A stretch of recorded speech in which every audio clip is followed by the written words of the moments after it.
large established organizations, they are laying off people. Why? एक आप word सुन रहे होगे जिसको बोलते हैं फंडिंग विंटर। बहुत सारे एम्प्लॉइज स्टार्टअप ज्वाइन करते हैं एक फास्ट ग्रोथ के लिए। हर कंपनी यूनिकॉर्न बन रही थी, हर कंपनी को बिलियन बिलियन डॉलर की फंडिंग मिल रही थी, बायजूस हो, अनअकैडमी हो, ओला हो। हमें समझना चाहिए कि इसके रीजंस क्या हैं। सबसे इंपॉर्टेंट रीजन जो होता है,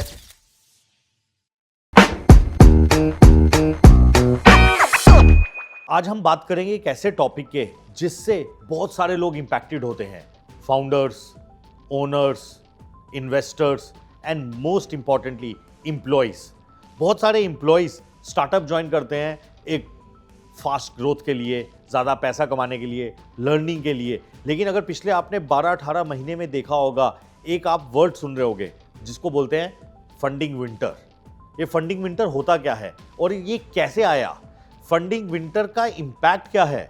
सबसे इंपॉर्टेंट फंडिंग विंटर का इंपैक्ट होता है कंपनीज बंद होने लग जाती हैं, कंपनीज डीग्रो होने लग जाती है, कंपनीज की फंडिंग जो उन्होंने प्रोजेक्ट की हुई थी अपनी सेल्स, उसके कारण उनकी फंडिंग बंद हो जाती है और इसका मेजर इंपैक्ट होता है ले ऑफ्स पे। हम आपने आजू बाजू कितना देख रहे हैं इंडिया में, इंडिया के बाहर, यूएस में। In fact not only the startups, large established organisations, they are laying off people.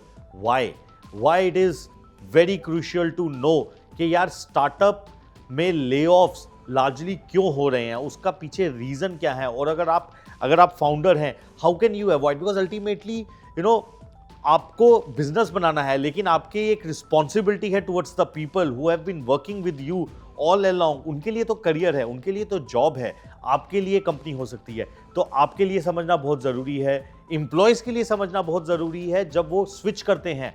कई बारी क्या होता है कि इस्टेब्लिश्ड रोल से एक पुरानी स्टार्टअप से नई स्टार्टअप में बिकॉज बहुत अच्छा हाइक मिल रहा होता है, उसके लिए पीपल शिफ्ट कर जाते हैं। लेकिन समझना चाहिए कि ये कंपनी फाउंडेशनली स्ट्रांग है कि नहीं है। फंडिंग विंटर को समझने से देखेंगे, अगर आपको पता होगा कोविड के बाद सडनली 2021 में एक मार्केट में यूफोरिया था।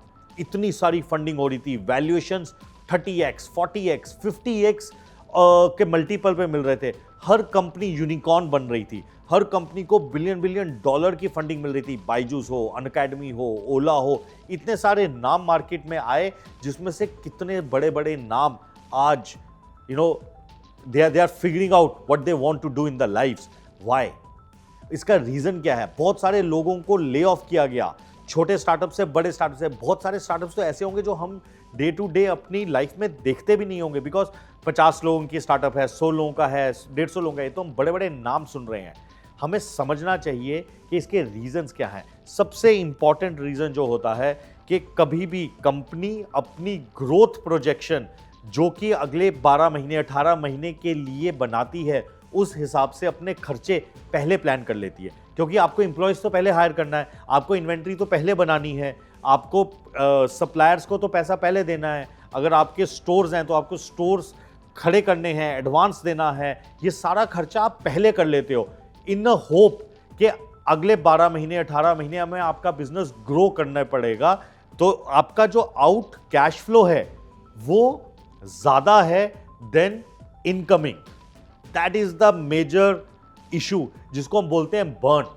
आपका जो बर्न हो रहा है वो ज़्यादा हो रहा है। आफ्टर सर्टेन टाइम आपका monthly burn is actually will eat up the reserves which you have raised from either from your own cash flows or from your funding, and sooner or later you have to figure out। बहुत लोगों आपने सुना होगा कि यार हमारा burn बहुत ज़्यादा हो गया, हमारा मंथली बर्न अब हमने कम कर लिया है, नाउ हम मंथली लेवल पे हम पॉजिटिव हैं। इसका मतलब मंथ में हमारा 1 करोड़ का धंधा आता है और 1 करोड़ की हमारी सैलरी है, तो ब्रेक इवन है। सो पहला जो मेजर इशू होता है वो आपका मंथली बर्न और annual burn is far higher than your actual inflows।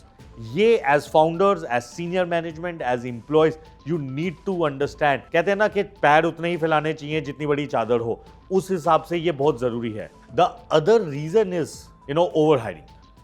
बहुत बारी ऐसा होता है कि again in a hope of new business, new idea, new opportunity, आप लोग हायर कर लेते हो। या कई बार ऐसा होता है कि आपको इनएफिशिएंसीज बिल्डअप हो जाती है आपकी करंट स्टार्टअप में।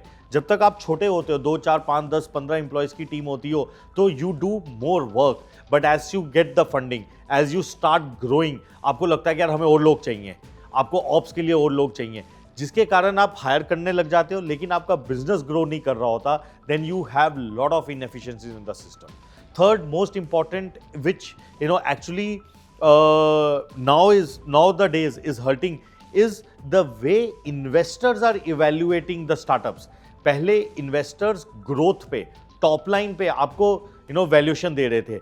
अब बहुत सारे इन्वेस्टर्स ये बोल रहे हैं बहुत बढ़िया है बिजनेस, तो देखो जब आपको हम पैसा देंगे आप बिजनेस बना लोगे, ग्रो कर लोगे। As founders we know you are अब ग्रोथ के पीछे भाग रहे हो, लेकिन what we really want to know कि क्या इस धंधे में प्रॉफिट बन सकता है, क्या प्रॉफिटेबिलिटी आ सकती है, क्या कितनी जल्दी प्रॉफिटेबिलिटी आएगी। इसलिए अगर आप देखोगे मार्केट में आप बहुत बार सुन रहे हो कि प्रॉफिटेबिलिटी का प्रेशर है। पार्ट टू प्रॉफिटेबिलिटी क्या है? ये एक बज़वर्ड हो नहीं है, ये एक रियलिटी है। Businesses are built to generate profits. Somewhere along the line we lost the side to the profitability. हमने कहा यार प्रॉफिट तो बन जाएगा, बट इन्वेस्टर्स ने भी किसी और से पैसे लिए हुए हैं आपकी कंपनी में डालने के लिए। बैंक भी किसी और का पैसा आपको लोन दे रहा है, तो उसको देखना है कि आप बर्न तो नहीं करते जा रहे हो, और बर्न करते गए और अल्टीमेटली रेवेन्यू आपके कंट्रोल में नहीं है, तो आपको कंपनी बंद करनी पड़ेगी। So they are also being more cautious. I will say they are being real. When they are being real, so आपको बहुत सारी इनएफिशिएंसीज, आपको बहुत सारे नॉन प्रायोरिटाइज प्रोजेक्ट्स डिसीजन लेना पड़ता है, जिसके कारण ले ऑफ्स होते हैं। The other AI boom across the verticals, across the companies, हम AI देख रहे हैं। हम अपनी कंपनी की बात कर लें, हम AI को not only in tech but learning, placements, finance, HR, ops, वहाँ पे कहाँ यूज़ कर सकते हैं, वहाँ हम देख रहे हैं कि आज मेरे फिनेंस की टीम जो स्टूडेंट रिसीप्ट्स मैन्युअली वेरीफाई करती थी, वो कैसे AI सिस्टम बना के उसको ऑटोमेटिक कर सकते हैं। जो काम शायद 3 दिन लगते थे, आज 1-1, 2-2 घंटे में हो रहा है, जिसके कारण now you don't need so many people. So that is why it is more important for employees also to figure out what are the new skills which are important, which are relevant. We need to upskill ourselves. So that is the most important. The other thing is, which obviously is not in the hands of employees, they are obviously at the receiving end of it, but which is a change of a business model. Suddenly, अब आपने देखा होगा, आपने थोड़े दिन पहले Unacademy का post देखा होगा कि Unacademy now, because market Covid के बाद सबको लगा कि टेस्ट प्रेप ऑनलाइन है, तो बहुत ज़्यादा ग्रोथ आई। लेकिन पिछले 1-2 सालों में बच्चे और फैमिलीज अपने बच्चों को रिटेल सेंटर्स में ही भेज रही हैं पढ़ने के लिए। Now the company decided that we would want to focus on online and would not want to continue the focus on offline centres. दोनों के अपने मेरिट्स हैं, दोनों अपनी जगह पे सही हैं, बट बिजनेस मॉडल चेंज हो गया। अब बिजनेस मॉडल चेंज हो गया तो इंपैक्ट होगा। जो लोग ऑनलाइन में होंगे उनको इंपैक्ट होगा, जो लोग ऑफलाइन में हैं उनकी ग्रोथ होगी। तो इस तरीके के change in the business model also impact particular teams. So that is why when we say funding winter is not only related to the funding, it is also related to the business model, it is also related to the inefficiencies. Ultimately, we see loss in revenue, we see no funding happening, we see mass layoffs, everything which is not right for the industry itself. So as founders, as investors, as employees, it is our duty to ensure that we build fundamentally strong organization.